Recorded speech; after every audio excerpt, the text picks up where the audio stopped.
Imam Haddad mengajari kita di saat kita berurusan dengan guru, kok kita kebetulan menemukan sesuatu yang tidak sesuai dari sang guru. Dan itu akan mengganjal di hati. Kenapa? Karena di otak Anda, di hati Anda sudah Anda pastikan guru adalah seorang suri toladan. Tapi Anda harus tahu beliau bukan seorang nabi. Harus tahu beliau bukan seorang nabi, tentu ada kesalahan. Bisa saja membuat salah. Cuman bagaimana sikap seorang murid?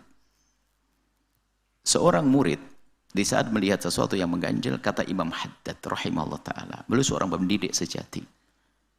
Jika engkau tidak mampu menepis lalu berubah menjadi satu prasangka baik, maka jangan sampai menginap semalam pun tentang permasalahan tersebut.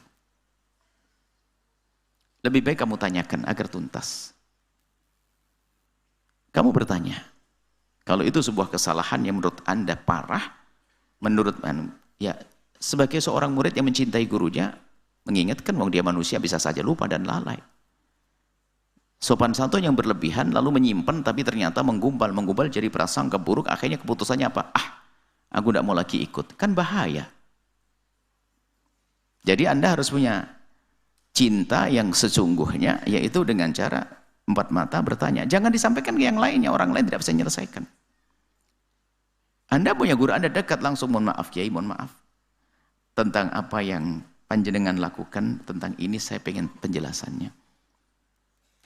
Oh kalau Kiai insaf, astagfirullah saya salah. Begitu.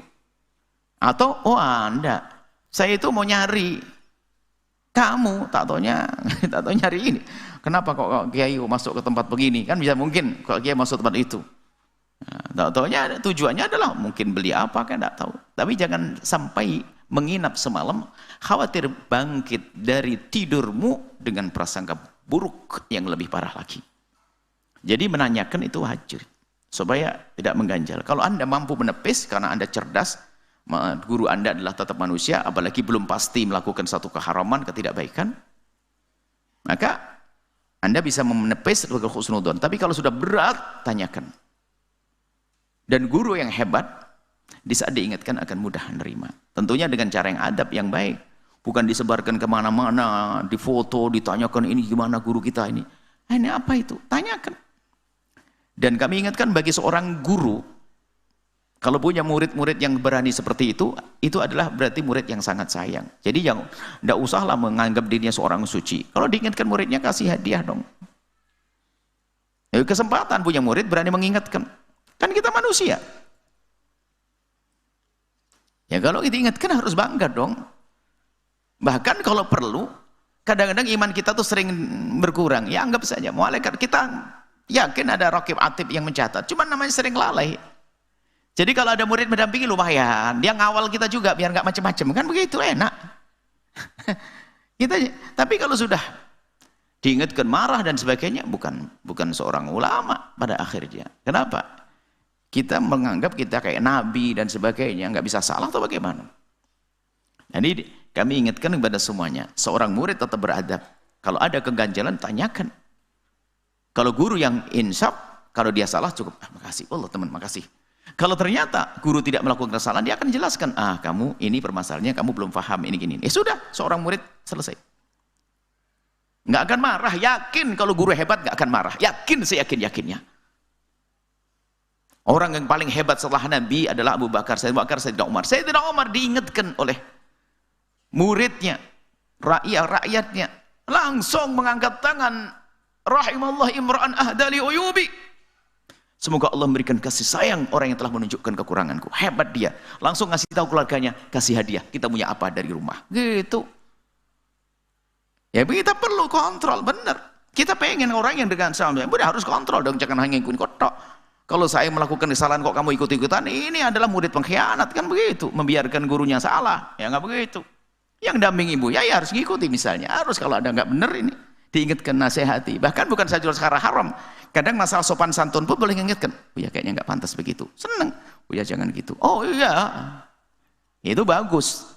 Dari sisi lain ya, sisi ustadznya harus seperti itu. Tapi sisi murid dengan cinta berani bertanya dan mengingatkan. Hidup tuh begitu kalau tidak tolong menolong. Nggak ada yang maksum kecuali baginda Nabi SAW. Semuanya bisa salah.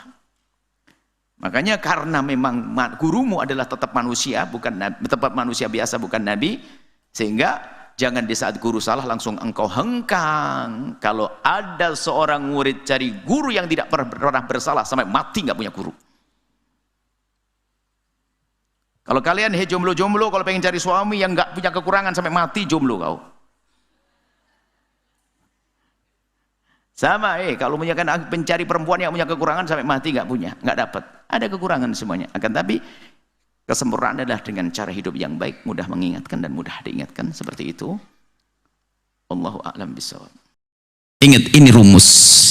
Di saat kita ingin mengajak seseorang, harus memandang orang lain dengan pandangan merendahkan. Seorang guru kalau memandang murid dengan pandangan merendahkan, tidak akan mengirim ilmu.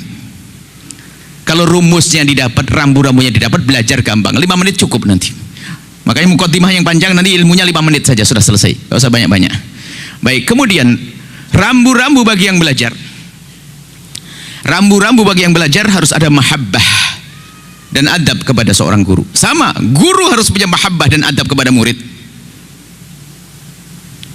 Guru punya adab kepada murid, bukan murid toh yang beradab kepada guru. Imam Ahmad itu kalau sama muridnya hormat banget. Kalau menegur tuh pelan-pelan, pasti negurnya halus. Gurunya beradab sama murid. Guru beradab sama murid, muridnya harus beradab sama guru.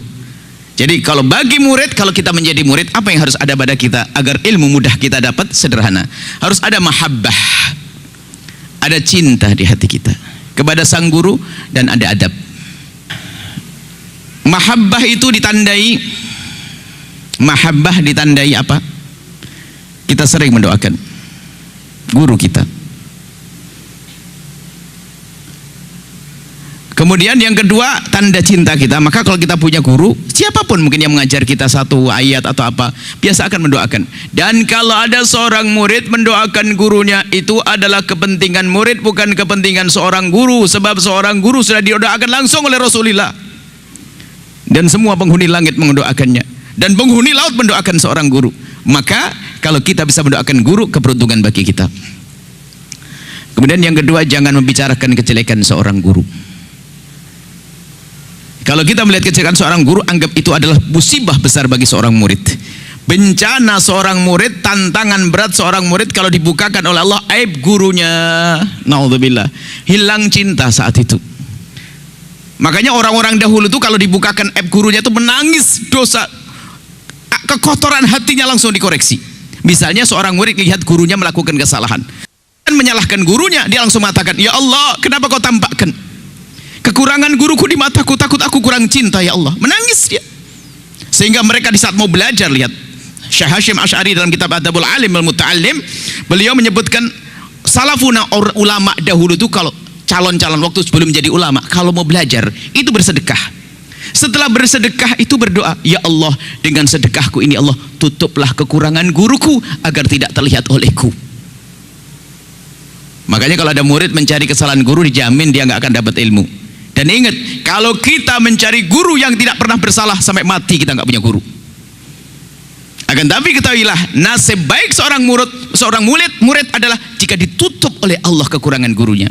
Kenapa? Agar semakin cinta. Lah kalau sudah murid punya bekal cinta, jangan bicarakan kejelekan guru, bicarakanlah kebaikan guru. Kalau kita sering membicarakan kebaikan seorang guru, maka ketahuilah teman kita yang mendengar pun ikut senang, akhirnya dia ikut. Maka ada istilahnya membaca manakib. Manakib itu adalah kisah mengagumkan, kisah baiknya seorang guru. Manakib, sebutkan guru kita, guru Al-Quran kita, Masya Allah dia soleh, dia gini-gini. Kalau kita bercerita kepada sahabat kita akan terpesona. Setelah dia terpesona akan ikut dia. Lihat, mengajak orang dalam kebaikan. Tapi kalau kita ngomongin kejelekan seorang ustadz, lihat, kita tidak akan dapatkan ilmu. Ada mahabbah. Maka kalau sudah orang mahabbah, adab tata krama itu, adab itu disesuaikan ya. Adab itu ya tata krama, kita mengerti, mendengar, patuh, sopan santun. Kalau seorang murid tidak punya adab dan tidak punya cinta kepada guru, biarpun yang mengajar seorang wali kutub, wali besar pun nggak akan bisa dapat ilmu. Yang ngajar Syekh Abdul Qadir Jailani nggak akan dapat ilmu. Bahkan biarpun yang mengajar Nabi Muhammad SAW, maka ketahuilah dia tidak akan dapatkan ilmu. karena tidak punya mahabbah. Ada contoh, alim, hebat, pinter, cuma tidak punya adab dengan Rasulullah, tidak punya mahabbah dengan Rasulullah, maka menjadilah dia Ustadz Abu Jahal. Tahu? Kenal? Abu Jahal itu alim. Tidak ada ayat Al-Quran turun kecuali dia hafal. Tidak ada Nabi bersabda kecuali dia tahu. Bahkan begitu hebatnya Abu Jahal, rajinnya belajar dari Nabi. Kalau dia pergi jauh, dia membayar orang untuk duduk dengan Nabi Muhammad agar tidak ada kalimat yang terlewat dari lisan Nabi.